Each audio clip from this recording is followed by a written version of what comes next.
মাগরিবের আজান ও একামতের মধ্যবর্তী সময় নফল নামাজ পড়া সুন্নত বা মুস্তাহাব নয়, তবে তা জায়েজ আছে। খোলাফায়ে রাশিদিন সহ সাহাবায়ে কেরামের অনেকে এই সময় কোনো নফল নামাজ পড়তেন না।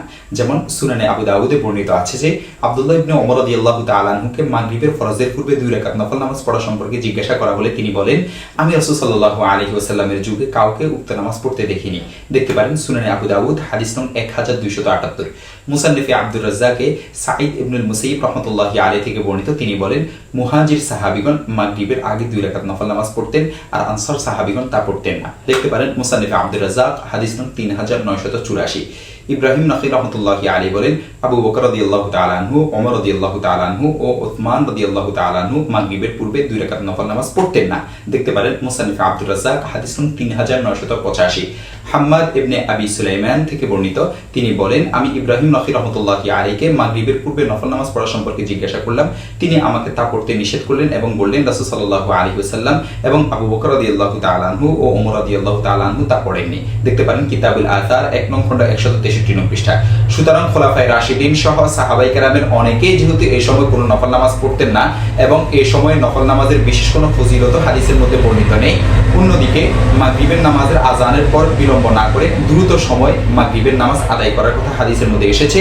তাই এসব বিষয়ের উপর ভিত্তি করে হানাফি, মালিকি, হাম্বলি মাযহাবের ফকিহগণ উক্ত 2 রাকাত নফল নামাজকে সুন্নত বা মুস্তাহাব পর্যায়ের আমল হিসেবে গণ্য করেননি।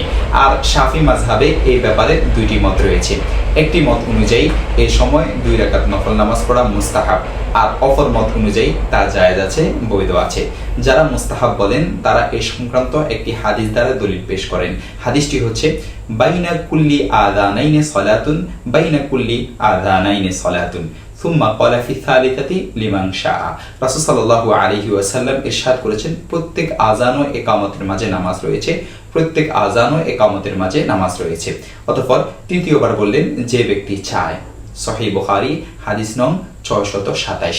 তবে ভিন্ন মতের লোকজন বলেন যে এটি শুধু জায়েজ হওয়ার দলিল, মুস্তাহাব হওয়ার নয়।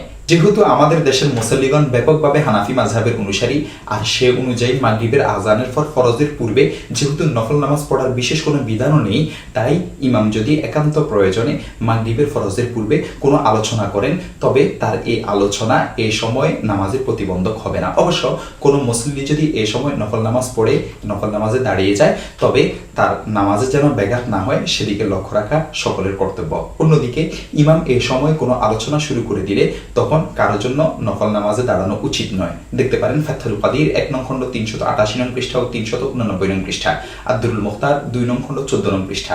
আরো দেখতে পারেন মাওয়াহিবুল জালিল 2 নং খণ্ড 370 নং পৃষ্ঠা, আল মুগনি 2 নং খণ্ড 546 নং পৃষ্ঠা।